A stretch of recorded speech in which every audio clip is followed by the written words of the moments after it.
좌우 영옆에 계신 분들 함께 인사 나누도록 하겠습니다. 하나님께서 우리의 예배를 받으시기를 원합니다. 인사하겠습니다. 하나님께서 우리의 예배를 받으시기를 원합니다. 하나님께서 우리 예배 받으시기를 원합니다. 한 번 더 인사하겠습니다. 하나님께서 당신에게 소망을 주시기를 원합니다. 하나님께서 당신에게 소망을 주시기를 원합니다. 소망을 주시기를 원합니다. 네, 소망 주시기를 원합니다. 감사합니다. 오늘도 우리에게 소망을 주신 하나님께서 주시는 하나님의 말씀을 같이 봉독하도록 합니다. 사도행전 13장 48절부터 14장 7절까지의 말씀입니다. 우리가 함께 읽는 이 말씀은 지금도 살아계신 하나님의 말씀입니다. 제가 47절을 먼저 읽겠습니다. 주께서 이같이 우리에게 명하시되 내가 너를 이방의 빛으로 삼아 너로 땅끝까지 구원하게 하리라 하셨느니라 하니 이방인들이 듣고 기뻐하여 하나님의 말씀을 찬송하며 영생을 주시기로 작정된 자는 다 믿더라. 주의 말씀이 그 지방에 두루 퍼지니라. 이에 유대인들이 경건한 귀부인들과 그 신의 유력자들을 선동하여 바울과 바나바를 박해하게 하여 그 지역에서 쫓아내니 두 사람이 그들을 향하여 발에 티끌을 떨어버리고 이고니온으로 가거늘 제자들은 기쁨과 성령이 충만하니라. 이에 이고니온에서 두 사도가 함께 유대인의 회당에 들어가 말하니 유대와 헬라의 허다한 무리가 믿더라. 그러나 순종하지 아니하는 유대인들이 이방인들의 마음을 선동하여 형제들에게 악감을 품게 하거늘 두 사도가 오래 있어 주를 힘입어 담대히 말하니 주께서 그들의 손으로 표적과 기사를 행하게 하여 주사 자기 은혜의 말씀을 증언하시니 그 신의 무리가 나뉘어 유대인을 따르는 자도 있고 두 사도를 따르는 자도 있는지라. 이방인과 유대인과 그 관리들이 두 사도를 모욕하며 돌로 치려고 달려드니 그들이 알고 도망하여 성 루스드라와 더베와 그 근방으로 가서 7절을 읽습니다. 거기서 복음을 전하니라. 아멘. 오늘 저희들은 이 함께 봉독하신 이 말씀으로 성령의 인도함을 받는 삶에 대하여서 함께 하나님의 말씀을 듣기를 원합니다. 하나님께서 우리를 사랑하셔서 우리 가운데 하나님이 어떤 계획을 가지고 계시는지, 또 우리의 삶을 통해서 무엇을 이루기를 원하시는지, 또 하나님이 기뻐하는 삶이 어떤 삶인지 우리 가운데 알려주시고 그 알려주신 말씀으로 말미암아 우리의 모든 삶이 하나님의 기쁨이 되는 삶이 될 수 있도록 친히 인도해주고 계십니다. 우리가 주일에 이 말씀을 듣는 것은 바로 그렇게 우리를 향하신 하나님의 마음, 우리를 향하신 하나님의 계획, 우리를 향하신 하나님의 뜻을 우리가 말씀을 통하여 받음으로 우리가 하나님 앞에 어떻게 우리의 일상의 삶을 정말 값지고 소중하게 살 것인가, 바로 그런 은혜를 받는 자리가 오늘 주일 예배의 자리이죠. 이제 오늘 사도행전 우리가 읽은 본문 말씀을 통하여서 바로 그런 하나님의 기쁨이 되는 우리의 삶이 되기 위해 우리 가운데 허락해 주신 바로 너무너무 아름다우신 도움, 또 우리를 도우시는 분, 인도하시는 분이 계시는데 바로 성령님이시죠. 우리가 사도행전을 읽으면서 바로 이 성령님을 더 예민하게 느낄 수 있기를 바라는데요. 오늘 읽은 본문 말씀을 통해서 더욱 그러하기를 원합니다. 오늘 읽은 본문 말씀에 보면은 47절에 보면은 주께서 이같이 우리에게 명하시되 내가 너를 이방의 빛으로 삼아 너로 땅끝까지 구원하게 하리라 하셨느니라 라는 말씀이 기록되어 있습니다. 이 말씀은 구약성경 이사야 49장 6절에 나오는 말씀입니다. 여러분, 이 말씀이 좀 어떤 우리가 아는 말씀하고 조금 닮은 것 같지 않습니까? 다 성경이 다 비슷비슷하죠. 네, 다 비슷비슷해서 다 닮은 것 같은 느낌이 드는데, 내가 너를 이방의 빛으로 삼아 너로 땅끝까지 구원하게 하리라 하신 이 말씀은요, 사실 유대인들이 받았던 하나님의 지상명령이라고 볼 수 있습니다. 하나님께서 왜 유대인을 부르셨는가? 왜 유대인들을 택하셨는가? 택하심의 목적이 있죠. 내가 너를 뭐로 삼겠다고요? 이방의 빛으로. 그래서 어디까지 구원하게 한다고요? 땅끝까지 구원하게 한다. 우리가 잘 아는 마태복음 28장 18절에서 20절 말씀이 있습니다. 여러분 잘 아시는 말씀이죠.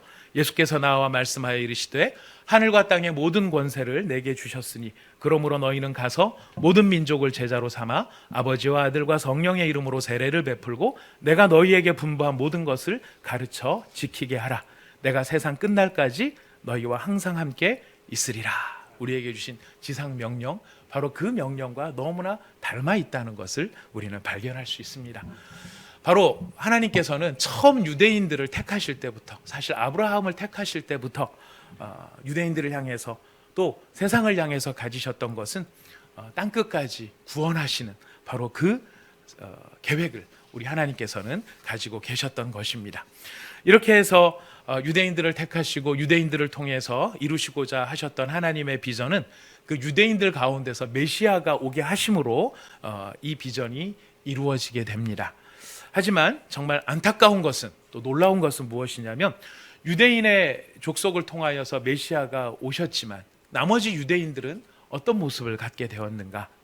참 안타깝게도 하나님은 이방의 빛이 되라고 말씀을 하셨는데 유대인들은 이방인들을 개처럼 취급을 했습니다. 그리고 그들을 멸시하고 자신들만이 택함을 받은 선민이라고 하는 의식 속에서 본인들이 가졌어야 될 사명을, 지상 명령을 잊어버리고 말았던 것이죠.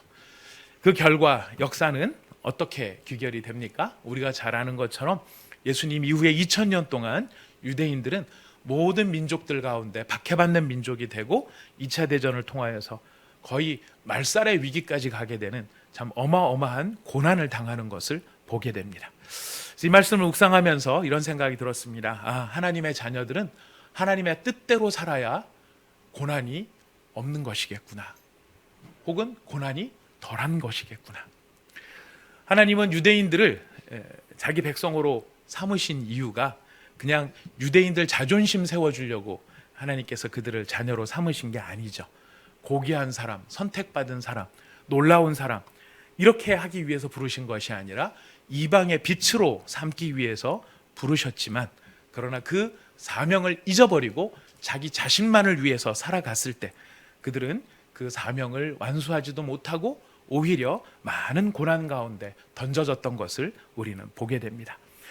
이 말씀을 묵상하면서 참 두려운 생각이 들었던 것은, 말씀은 우리의 거울이 되죠. 우리에게 비춰주는 하나님의 거울이 되고 우리에게 주시는 하나님의 의중을 우리에게 보여주십니다. 이 말씀이 유대인에게만 적용되는 것일까 하는 것입니다. 오늘 살아가는 우리, 지금 현재를 살아가야 되는 지금의 우리에게도 그대로 적용되는 것이겠죠. 하나님이 왜 우리를 택하셨을까요? 하나님이 왜 우리에게 복을 주실까요? 왜 우리에게 필요한 돈이나 지식이나 명예나 지위, 신분, 건강, 시간, 자녀, 가족들을 주실까요? 우리 잘 먹고 잘 살라고 주셨겠죠. 근데 잘 먹고 잘 살기만 위해서 주신 것이 아니라 잘 먹고 잘 살아야 되는데, 잘 먹고 잘 살면서 무엇을 기억하면서 무엇을 이루기 위해서 살아야 되죠? 바로 하나님께서 주신 그 풍성한 복으로 말미암아 나 혼자만이 아니라 이방의 빛으로 세우신 것처럼 우리도 땅끝까지 감당해야 될 사명이 있음을, 그 사명을 향하여 달려나가기 위하여 우리에게 주셨다는 사실을 우리가 꼭 기억해야만 할 것입니다. 우리가 그것을 잘 사용해야 되는데 우리가 그것을 잊어버리고 우리 자신만을 위해서 살아가게 되면 그건 너무나 큰 오해이고 착각이겠죠. 그런 오해와 착각으로부터 벗어나기 위해서 우리가 어떻게 하면 좋을까? 방법이 있습니다. 어떻게 하면 좋을지 우리 마태복음 24장을 한번 찾아가 보겠습니다. 언제나 그렇지만 사도행전 13장은 손가락을 탁 끼워놔 주시든지 주보를 끼워 주시든지 해주시면 좋겠습니다. 자, 마태복음 24장 37절부터 42절까지의 말씀입니다. 마태복음 24장 37절부터 42절 다 찾으셨으면 함께 읽도록 하겠습니다. 마태복음 24장 37절에서 42절 함께 읽습니다. 노아의 때와 같이 인자의 임함도 그러하리라. 홍수전에 노아가 방주에 들어가던 날까지 사람들이 먹고 마시고 장가들고 시집가고 있으면서 홍수가 나서 그들을 다 멸하기까지 깨닫지 못하였으니 인자의 임함도 이와 같으리라. 그때 두 사람이 밭에 있음에 한 사람은 데려가고 한 사람은 버려둠을 당할 것이요, 두 여자가 맷돌질을 하고 있음에 한 사람은 데려가고 한 사람은 버려둠을 당할 것이니라. 그러므로 깨어 있으라. 어느 날에 너희 주가 임할는지 너희가 알지 못함이니라. 네. 여기 보면은 두 사람이 밭에 있음에 한 사람은 데려가고 한 사람은 버려둠을 당하고 두 사람은 두 여자가 맷돌질을 하고 있음에 한 사람은 데려가고 한 사람은 버려둠을 당한다라고 이야기를 하고 있습니다. 우리가 하나님께서 우리에게 주신 모든 삶의 기회들을 하나님이 기뻐하시는 뜻대로 살아가기 위해서 어떻게 해야 될까? 많은 사람들이 이것을 직분이나 사역과 관련해서 생각하는 경우들이 있습니다. 내가 그냥 세상에서 하는 직장일, 집에서 아이 돌보는 이런 일, 그 다음에 어떻게 보면은 굉장히 건조하고 무미하고 맨날 그렇고 그런 인생들을 살아가는 그것이 하나님 앞에 어떤 가치가 있고 어떤 의미가 있을까라는 생각을 하게 될 때도 있습니다. 그래서 이런 삶이 아니라 뭔가 좀 더 하나님이 기뻐하시는 가치 있는 삶을 살아야 되지 않을까. 그래서 우리는 진지하게 생각해 보게 됩니다. 혹시 신학교로 부르진 않았을까? 아무도 안 계신 것 같습니다. 혹시 선교사로 부르신 건 아닐까? 우리가 무슨 사역이나 신분으로 이 일들을 생각하게 되는데요. 오늘 읽은 본문 말씀은 놀랍게도 지금 한 사람은 데려가고 한 사람은 버려두고, 이게 직분으로 이야기를 하고 있는 것이 아니죠. 목사는 데려가고 평신도는 남겨놓고, 아니죠. 선교사는 남겨놓고 평신도는 데려가고. 데려가는 게 좋을까요? 남겨두는 게 좋을까요? 누구를 보면 데려가는 게 좋을 것 같으세요? 에녹 이런 사람들, 또 엘리야 이런 사람들 보면 데려가는 게 좋은 것 같아요. 근데요, 노아 이런 걸 보면은 남아있는 게 또 좋은 것 같기도 하거든요. 예. 그래서 성경 해석에 있어가지고 이게 그 세대주의적인 해석이라고 했어요. 종말론적, 시한부 종말론 한참 92년도에 휩쓸지 않았습니까? 다미선교회, 다가올 미래를 대비하라 막 이러면서 다 이제 공중으로 휴거한다 막 이러면서 데려가야 된다 이런 얘기를 했는데, 성경을 가만히 읽어보면은 이 데려가는 게 좋은 건지 남겨놓는 것이 좋은 것인지 조금 애매한 부분이 있습니다. 여기서 보면은 버려둠을 당할 것이요 이렇게 되니까 버려졌다 그래갖고 좀 기분이 데려가야 되는 거구나 이런 생각이 듭니다만, 이 버려뒀다라는 것이 그냥 레프트예요. 남겨졌다라는 겁니다. 이게 뭐 버려져서 쓰레기처럼 내팽개쳐졌다 이런 뜻이 아니더라는 것이죠. 중요한 것은 버려가든 남겨있든 중요한 건 뭐냐면은 하나님께서 선택한 사람, 아니면은 이 똑같은 일을 하고 있는데 한 사람은 취함을 받고 한 사람은 남겨놓음을 받는, 바로 이 상황. 여기서 우리가 주목해야 될 건 뭐냐면, 남겨지느냐 버려지느냐 헷갈리면 잠깐 내려놓으시고요. 이 둘이 다른 일을 하고 있나요? 같은 일을 하고 있나요? 같은 일을 하고 있더라는 거. 근데 하고 있는 이 일이 무슨 특별한 사역을 하고 있나요? 일상의 삶이었을까요? 일상의 삶이었어요. 농경시대에 살아가는 사람들이 밭 갈고 맷돌질하고 하는 것은 그냥 평범한 일상의 삶이었어요. 그 평범한 일상의 삶, 그것이 보잘것없는 것이 아니라는 것이죠. 바로 그 평범한 일상의 삶을 사는데 한 사람은 깨어있는 삶이고 한 사람은 깨어있지 못한, 바로 그 차이가 남겨지느냐 버려두느냐 하는 일의 귀결이 되더라 하는 것입니다. 중요한 것은 우리가 살아가는 일상의 삶이 무가치한 것이냐 무미건조한 것이냐, 절대 그렇지 않다라는 것이. 와서 찬양하는 일, 와서 설교하는 일, 와서 봉사하는 일, 너무너무 가치 있는 일들이겠지만, 그러나 그것이 깨어있지 않은 상황에서 이루어지는 일이라면 밖에 나가서 깨어서 열심히 일상의 삶을 사는 것보다 하나님 보셨을 때는 별 차이가 더 못한 게 되는 것이죠. 사실은 더 못한 게 되는 것이죠. 자, 그렇다면 깨어있다라는 것이 무슨 뜻일까요? 어떻게 하는 것이 깨어있는 삶일까요? 똑같이 맷돌질을 하고 똑같이 직장 생활을 하고 똑같이 가정 일을 하지만 차이는 하나입니다. 주인을 의식하며 주인을 기다리고 주인을 바라보는 삶을 사느냐, 아니면은 나 자신의 생각과 욕심을 위해서 살아가느냐. 왜냐하면 마태복음 24장에 나오는 전체 이야기의 흐름이 그렇게 귀결이 되기 때문에 그런 것이.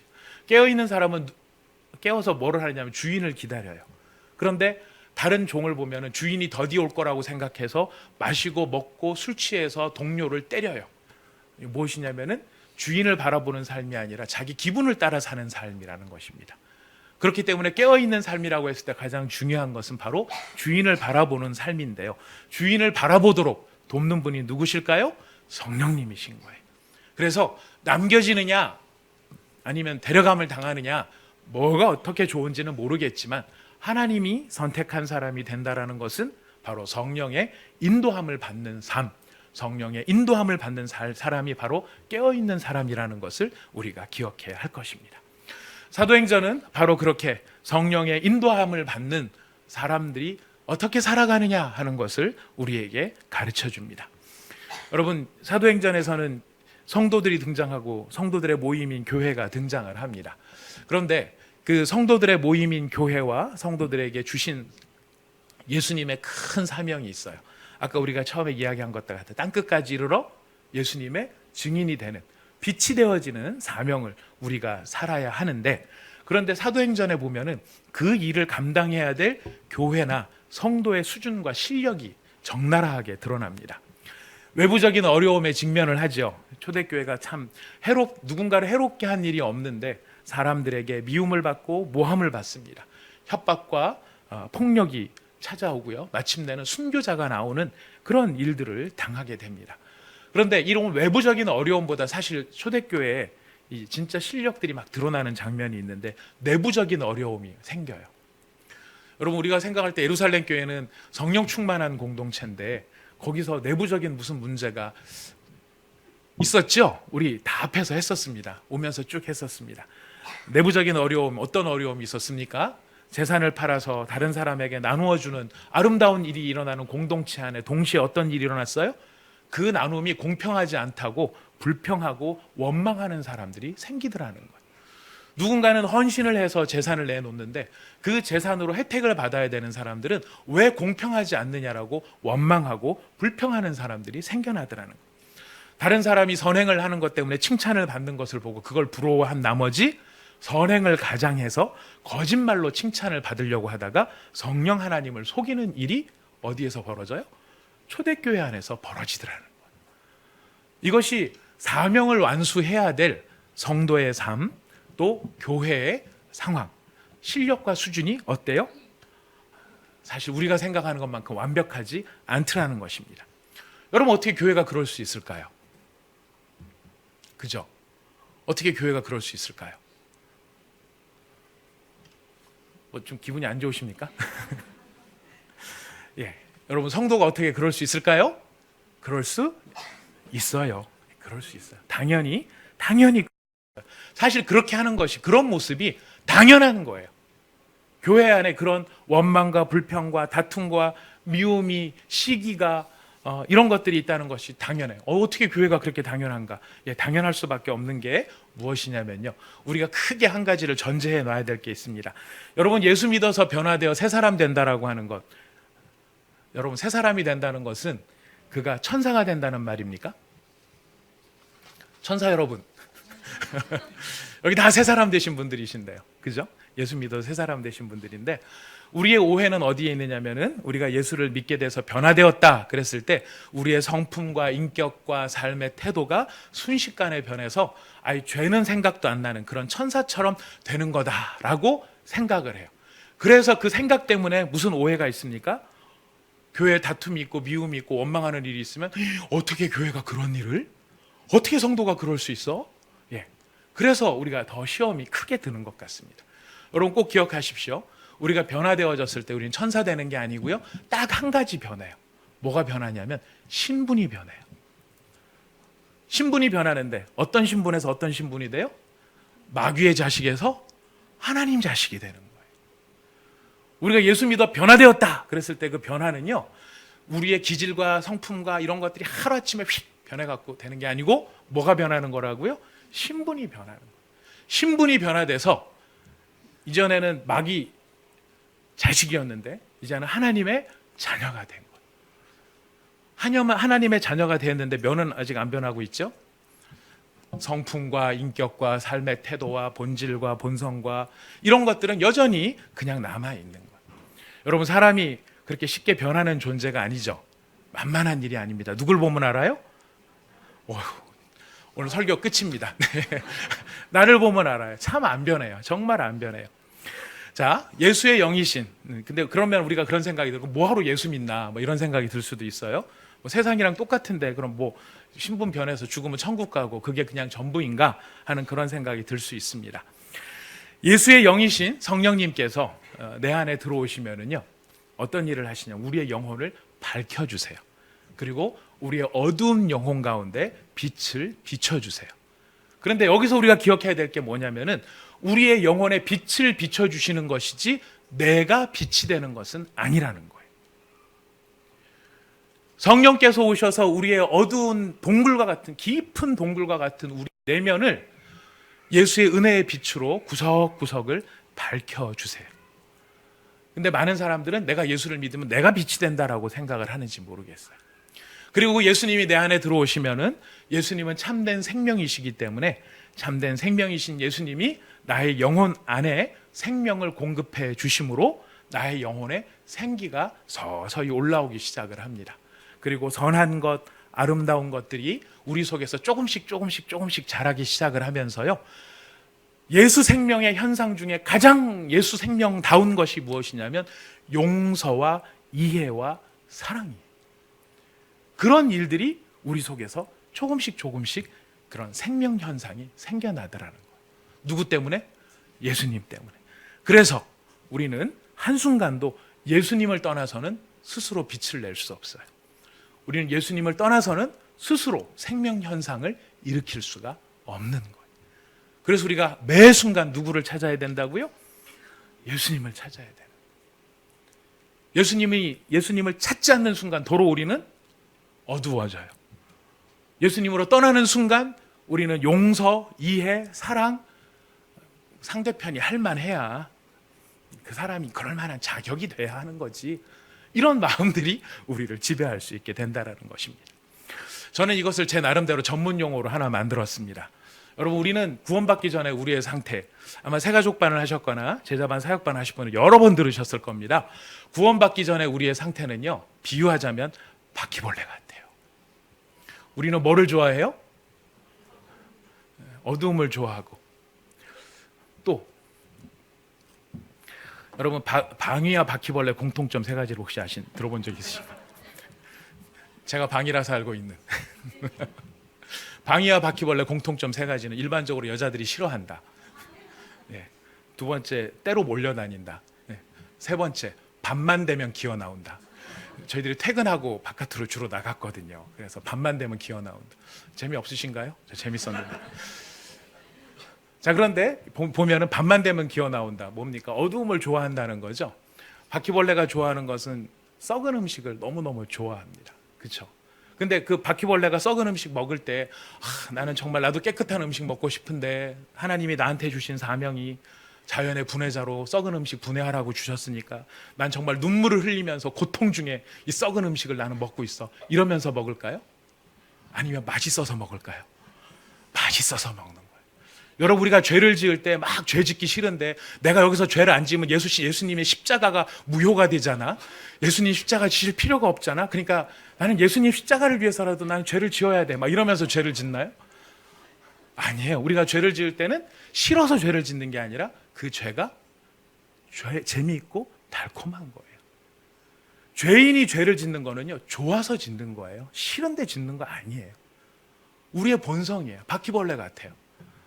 근데 우리가 예수를 믿고 나면 어떻게 될까요? 바퀴벌레가 변해서 호랑나비가 되고 대왕 제비나비가 돼서 하늘을 날아다니는 그 멋진 나비가 될까요? 아니에요. 제가 보니까요, 예수 믿어서 변화되는 것은요, 바퀴벌레 십자가 도장 하나 찍어주는 거예요. 바퀴벌레 십자가 도장 하나 쾅 찍어줘서요, 여전히 뭐를 좋아해요? 예수를 믿었는데도 여전히 뭐를 좋아해요? 어두운 거 좋아하고요, 죄 짓는 거 좋아하고요, 썩은 거 좋아하고요, 이거 좋아하면서 다녀요. 막 그러다가 이제 어느 날 탁 깨다, 난 예수 믿는 존재 내가 왜 이럴까 막 이러면서 나는 왜 호랑나비가 아닐까 막 생각을 하는데요.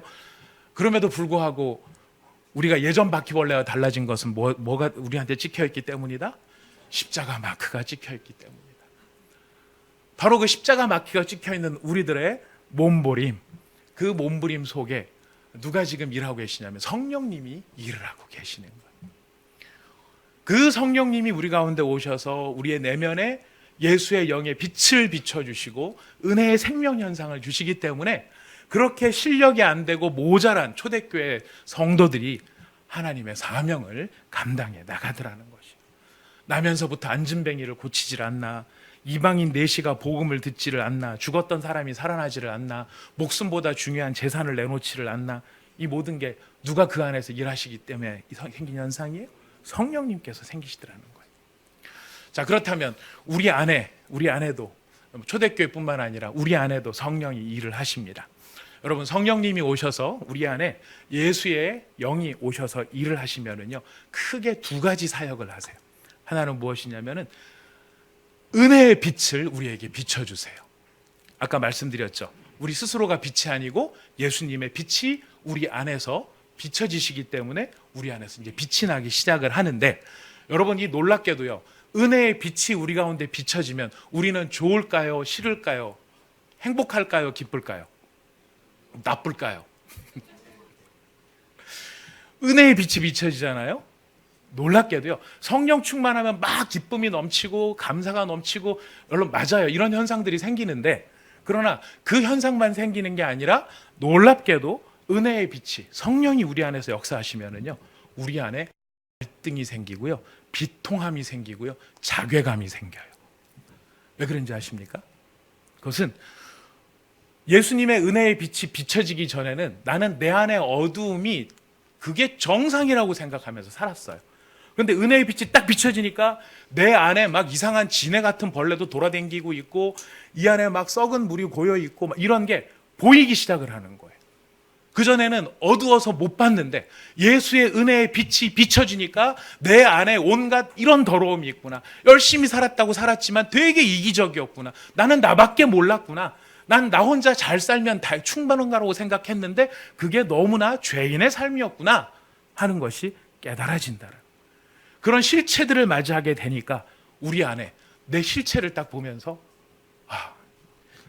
이게 내 모습이었나 하는 비통함이 있을 수 있어요. 두 번째, 갈등이 찾아와요. 이 갈등은 무슨 갈등이냐면은, 이제는 그전에는 막 썩은 것만 좋아했는데 성령님이 내 안에서 일하시고 예수의 은혜의 빛이 비춰주시니까, 야, 그거 그쪽으로 가면 안 돼, 너 그거 썩은 거 그대로 가면 안 돼, 너 이쪽으로 와야 돼, 이런 일들을 성령이 우리 안에서 하시니까 내 안에서 뭐가 벌어져요? 전투가 벌어지는 거예요. 예전처럼 썩은 대로 갈 것인가, 아니면 성령이 인도하시는 대로 정말 좋은 쪽으로 갈 것인가, 막 갈등이 일어나요. 대부분 그 갈등 속에 우리는 이겨요, 져요? 처음에 많이 지는데 나중에 가면 이기는 것도 많아져요.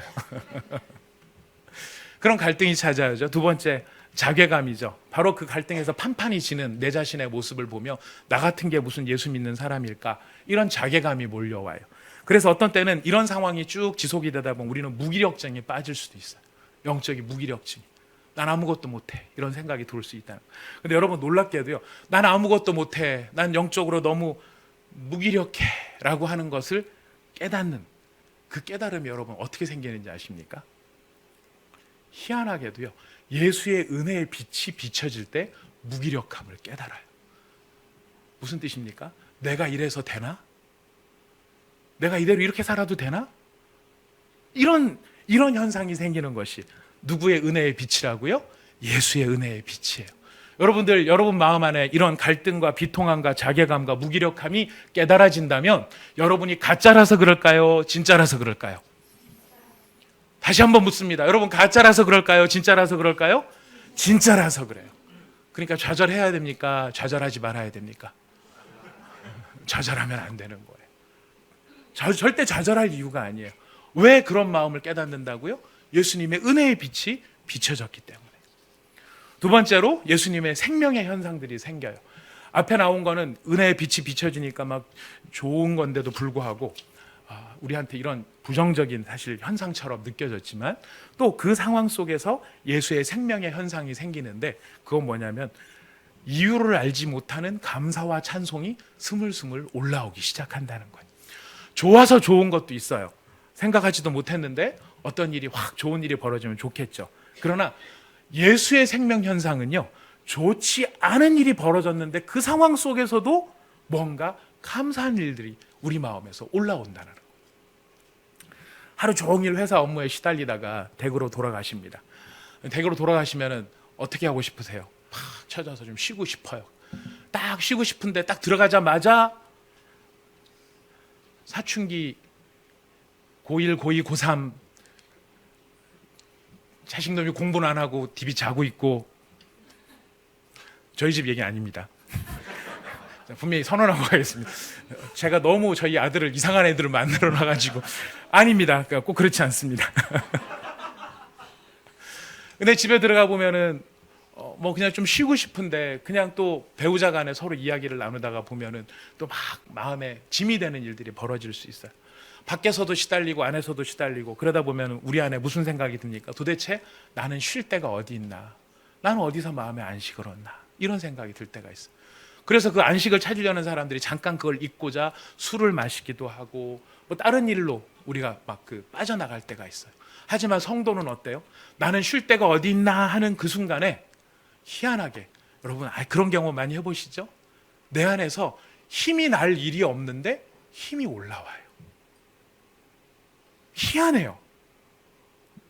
내가 여기서도 치이고 저기서도 치이고 내 마음이 쉴 데가 없는데 어서 쉬지라고 생각하는 그 순간에 나는 쉴 데도 없어 라고 생각하는데, 그 순간에 마음속에서 뭔가 이해할 수 없는, 이게 딱 그거라고 꼬집어서 말할 수 없는 그런 평안함이나 기쁨이 올라오는 것을 우리는 경험하기도 합니다. 누가 우리 안에 있기 때문이죠? 성령이 우리 안에 있기 때문에 예수의 생명현상이 생기는 거예요. 두 번째는 지속할 수 있는 능력이 생겨요. 여러분 아까 제가 성경 꼽아놓으라고 얘기하셨는데 14장 1절만 한번 가볼까요? 사도행전 14장 1절이에요. 같이 읽어보겠습니다. 시작. 이에 이고니온에서 두 사도가 함께 유대인의 회당에 들어가 말하니 유대와 헬라의 허다한 무리가 믿더라. 여기 중요한 단어가 사실 하나 빠졌어요. 해석을 할 때 어떻게 이게 빠뜨렸는지 모르겠지만 어떤 단어가 빠졌냐면 이전과 마찬가지로라고 하는 단어가 빠져 있어요. 바울과 바나바는 이고니온에서도 이전과 마찬가지로, 거기서 어떻게 하고 쫓겨났죠? 대판 싸우고 핍박받고 박혀받고 쫓겨났는데 다른 동네로 와서 여전히 뭐를 하고 있다는 거예요? 이전과 마찬가지로 예수의 말씀을 전하더라는 것이에요. 무엇입니까? 성령이 우리 안에서 일하시면은, 예수의 생명 현상이 생기면은요, 우리 안에 선한 것을 지속할 수 있는 그런 능력이 생겨나더라 하는 것입니다. 선한 것을 지속한다는 것은 무슨 뜻입니까? 여러분 사역을 해보셔도 알아요. 우리 찬양대를 한다든가 교사를 한다든가 순장님을 하신다든가 봉사를 하실 때 보면은요, 어떤 날은 정말 하기 싫을 때도 있어요. 미국 목사님의 미국 교회 유머입니다. 미국 교회 유머. 주일날이 됐는데 한 아들내미가 도저히 안 일어나더래. 그래서 엄마가 가서 이불을 확 제끼면서 너 빨리 교회 가야지, 교회 안 가고 뭐 하고 있어? 그랬더니 나 안 갈 거야. 도대체 교회 가면 사람들이 나를 다 싫어해. 내가 아무리 웃긴 얘기를 해도 아무도 안 웃어. 그래 너 가야 돼. 안 갈래. 너는 목사야. 네가 안 가면 어떡하려 그래. 라는 유머가 미국에서 있었다고 합니다. 그런 날이 있을 수 있겠죠. 컨디션이 좋을 때도 있고 컨디션이 안 좋을 때도 있어요. 일을 하다 보면 관계가 틀어질 때도 있어요. 오해가 생길 때도 있어요. 그럼 제일 먼저 드는 생각이 뭐예요? 안 갈래죠. 안 할래죠. 이런 생각이 우리한테 들 수가 있어요. 그런데 그럼에도 불구하고 그것을 지속할 수 있게 하는 바로 그 도우심, 성령님의 도우심, 예수의 생명 현상이라는 것입니다. 여러분 오늘 아침 우리가 다 같이 안타까운 소식을 들었어요. 우리 이수진 집사님, 이수정 집사님 어머님, 김경자 권사님 하나님께서 부르셨는데요. 제가 예전에 들을 때 이 말씀을 듣고 참 감동이 돼서 오늘 아침에도 다시 한번 확인을 했어요. 우리 권사님 74살, 74세에 부르심을 받았는데 여의도 순복음교회에서 40년을 섬기셨다고 합니다. 그러면서 찬양대도 섬기시고 새신자 전도실에서도 봉사하시고 또 중보기도 모임도 섬기셨는데, 전도실에서 안 나온 분들이나 이 사람 전도해 주세요라고 요청한 사람들에게 교회에서 준비한 전도 편지가 있는데 일주일에 500통씩을 붙이셨대요. 명단을 받아서 적고 기도하고 그 일을 20년을 하셨대요. 그리고 이 아까 중보기도 모임이 있었는데 그 한 50명 정도 모이는 중보기도 모임인데 이분들 점심 식사를 대접하는 일, 봉사하시는 일을 30년을 하셨대요. 제가 이 말씀을 들으면서 느낀 건 뭐냐면 이게 실력이다. 맨날 쓰고 싶어서 쓰셨겠어요? 봉사하시다가 반찬이 오늘 왜 이래요? 이런 얘기 들으면 대번 무슨 생각이 올라오죠? 네가 하든지 이런 생각이 올라올 수 있잖아요. 근데 네가 하든지를 안 하고 그렇지 오늘 좀 반찬이 좀 그렇지 오늘 먹고 다음에 또 맛있는 거 하자 이렇게 할 수 있는 것이 그래서 그것을 견뎌낼 수 있는 것이 실력이라는 것입니다. 바로 그것이 누가 우리 안에 있을 때 성령이 우리 안에 일하실 때 나타나는 생명 현상이에요. 세 번째로 우리 가운데 성령이 계실 때 나타나는 현상은 긍휼히 여김과 애통함의 마음이에요. 막 오해가 있고 힘들고 마음에 들지 않는 사람이 마음에 들지 않음에도 불구하고 한편에서는 또 뭐가 올라와요? 긍휼히 여기는 불쌍히 여기는 마음들이 또 한편으로 같이 올라와요. 그래서 우리는 막 나 혹시 다중인격자 아닐까 막 이런 생각을 하게 돼요. 한편으로는 너무 싫은데 또 한편으로는 막 이해가 되고 나 어떻게 해야 되지 막 이런 생각이 들 수 있어요. 정상입니까? 비정상입니까? 정상이에요. 예수 믿는 사람들의 정상이에요. 우리가 완전해서 그렇게 하는 것이 아니더라는 거죠. 바로 이런 긍휼과 애통이 여김의 마음이 사역으로 나타나면 선교를 간다든가 이런 현상이 생기는데요. 여러분 혹시 루비 캔드릭이라고 하는 이름을 들어보신 적 있으세요? 루비 캔드릭 이분은요 이런 그 돌아가신 분이신데 비문에 이렇게 새겨져 있어요. If I had 1,000 lives to give Korea, should have them all 이라는 말이에요. 무슨 말이냐면 저에게 1000개의 삶이 있다면 전 모두 한국 사람에게 주고 싶어요 라는 묘비예요. 이분이 1905년에 저기 아까 사진 여기 묘비부터 사진 아까 나온 얼굴 여기 사진 양화진에 가면은 외국인 묘지가 있는데 거기 선교사님 루비 캔드릭 선교사님의 묘비가 저렇게 생겼어요. 그 저기에 써 있어요. If I had 이렇게 써 있는 건데요. 이분이 1905년에 캔사스 여자 성경 전문학교를 졸업하고 한국에 그러니까 1907년에 텍사스 앱 윗 청년회라는 곳에 후원을 받아서 처음 조선 땅을 밟게 됩니다. 본격적인 선교 사업을 위해서 한국어를 배우던 중에 급성 맹장염으로 쓰러져서 급히 수술을 받았지만 결국은 25살의 젊은 나이로 하나님의 부르심을 받았습니다. 선교는 제대로 해보지도 못하고요. 와서 준비하다가 돌아가신 거예요. 그녀는 죽어가는 순간 자신이 죽거든 텍사스 청년들이 10명, 20명, 50명씩 조선으로 오게 해달라는 유언을 남겼습니다. 자, 이 소식이 미국에 있는 그녀의 교회에 전해지자 눈물바다를 이루었고 이후에 그녀의 희생을 전해들은 많은 젊은이들이 낯선 땅 한국을 위해 선교사로 헌신하도록 하는 한국 선교의 불씨가 되었습니다. 그녀의 죽음과 유언은 20여 명의 이 앱 윗 청년의 회원들이 선교사로 결단하는 결정적인 동기가 되었죠. 자신은 사실 제대로 사역도 못했지만 자신의 죽음으로 20명이 넘는 사람의 선교 후원자, 선교 헌신자들이 나타난 것입니다. 그래서 그 친구들한테 썼던 편지의 대목 가운데 한 대목이 아까 거기 써 있었던 선교 묘비예요. 자, 그때 이제 그 세브란스 병원에 입원한 후에 이제 이분이 이제 맹장염 때문에 입원을 하고 마지막 이제 그 인생의 마지막 부분을 남길 때 부모님께 쓴 편지가 남아 있습니다. 이렇게 편지를 쓰고 있습니다. 제가 이 편지 읽다가 안 울도록 기도해 주십시오. 일주일 내내 한 3-4번 읽다가 계속 울음이 나서 그랬는데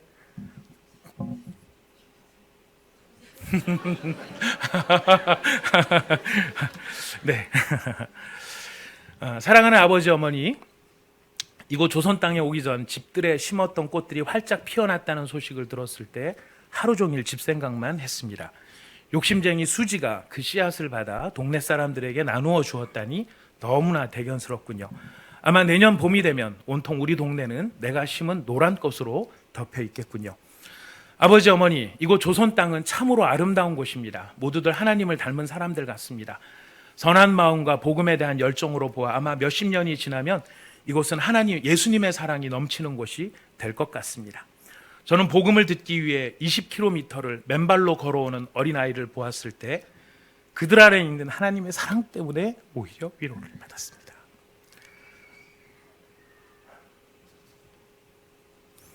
제가 처음 읽고 올라왔어야 되는데 여러 번 읽고 올라가지고 감정이 좀 그런 것 같습니다. 죄송합니다. 그러나 한편에서는 탄압이 점점 심해지고 있습니다. 그저께는 예수님을 영접한 지 일주일도 안 되는 서너 명이 끌려가 순교를 당했고, 토마스 선교사와 제임스 선교사도 순교를 당했습니다. 선교 본부에서는 철수하라는 지시가 있었지만 대부분의 선교사들은 그들이 전도한 조선인들과 아직도 숨어서 예배를 드리고 있습니다. 그들은 모두 순교할 작정인가 봅니다.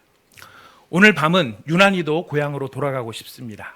외국인을 죽이고 기독교를 증오한다는 소문 때문에 부두에서 저를 끝까지 말리셨던 어머니의 얼굴이 자꾸 제 눈앞에 어립니다. 아버지, 어머니, 어쩌면 이 편지가 마지막일 수도 있습니다. 제가 이곳에 오기 전 뒤뜰에 심었던 한 알의 씨앗으로 이제 내년이면 온 동네가 꽃으로 가득하겠지요. 그리고 또 다른 씨앗을 만들어 내겠지요. 저는 이곳에서 작은 씨앗이 되기로 결심했습니다.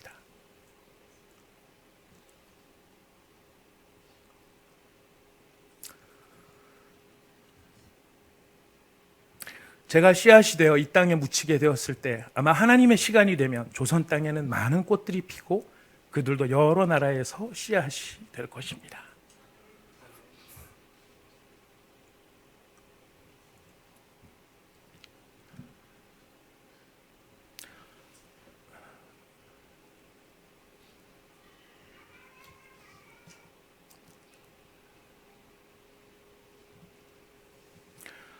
저는 이 땅에 저의 심장을 묻겠습니다. 바로 이것은 조선을 향하는 저의 열정이 아니라 조선을 향한 하나님의 열정이라는 것을 알게 되었습니다. 어머니, 아버지, 사랑합니다. 25살의 한 젊은 여선교사가 그의 생애를 마무리하면서 하나님 앞에 드렸던, 아버지, 엄마에게 보냈던 이 편지 가운데 성령의 인도함을 받는 삶이란 어떤 것인가? 예수의 은혜의 빛이 비춰지고 예수의 생명의 현상들이 나타나는 삶을 살아가는 삶이란 어떤 것일까? 이 세상의 다른 일들을 우리가 소홀히 하고 오직 이런 선교의 일만 열심히 해야 된다, 이런 건 아니라는 것은 말씀을 드렸습니다.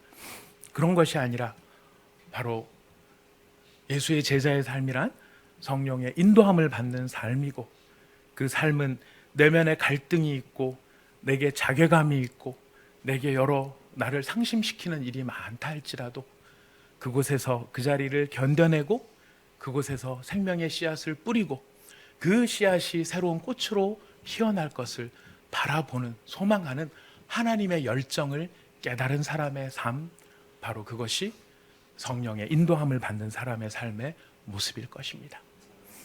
우리가 이런 사람이 될 수 있기를 소망해 봅니다. 우리가 예수를 믿고 예수의 은혜의 빛을 받고 그 생명의 능력이 우리 가운데 있음을 고백하는 우리가 그런 사람이라면, 하나님, 내게 1000개의 생명이 있다면 그 생명 1000개를 조선을 위해 바치겠습니다 라고 기쁨으로 고백할 수 있었던 바로 그 선교사님의 삶처럼, 우리 오늘 예배 가운데 함께 예배드리는 우리도 바로 그 성령의 인도함을 받는 예수의 제자로서 함께 살아갈 수 있기를 바라겠습니다. 우리 같이 잠시 기도하겠습니다. 이 시간에 우리 함께 기도하실 때, 하나님, 우리가 예수님의 십자가에 달려 돌아가심과 그의 부활의 권능으로 말미암아 하나님의 자녀가 되었습니다. 그 하나님의 자녀로서 제가 하나님 앞에 어떻게 살아야 할지 우리 스스로를 생각해 보면, 우리가 어쩌면 사명을 잃은 유대인들처럼 그냥 내 자존심 하나 지켜내는 것, 내 기분 하나, 내 감정 하나, 그것이 우리의 삶의 전부로 혹시 남아있는 것은 아닌지 우리를 보게 됩니다. 하지만 성령이 우리 안에 계시면 그 성령께서 우리로 하여금 은혜의 빛으로 말미암아 갈등하게 하시고 또 자괴감도 느끼고 하시고 무기력감도 느끼게 하시는데 그건 우리를 실망시키기 위해서가 아니라 우리를 더 성장시키기 위해서 그러시는 것이죠. 더불어 우리 안에 예수님의 생명의 역사가 일어나게 됩니다. 무슨 일을 만나든 어떠한 상황이 되든 예수의 생명이 우리 안에서 역사할 때 우리는 세상이 알지 못하는 감사와 기쁨과 또 우리가 봤을 때 정말 견디기 힘든 자리를 지속적으로 견뎌내는, 그리고 누군가를 긍휼히 여기고 불쌍히 여기는 그런 생명의 역사가 우리 가운데 일어나게 될 것입니다. 주님, 제가 그런 면에서 우리가 진정으로 예수를 바로 믿는 사람, 성령의 인도함을 받는 사람, 하나님 바로 그런 사람이 되게 하여 주시옵소서. 우리 같이 함께 기도하도록 하겠습니다. 하나님 아버지,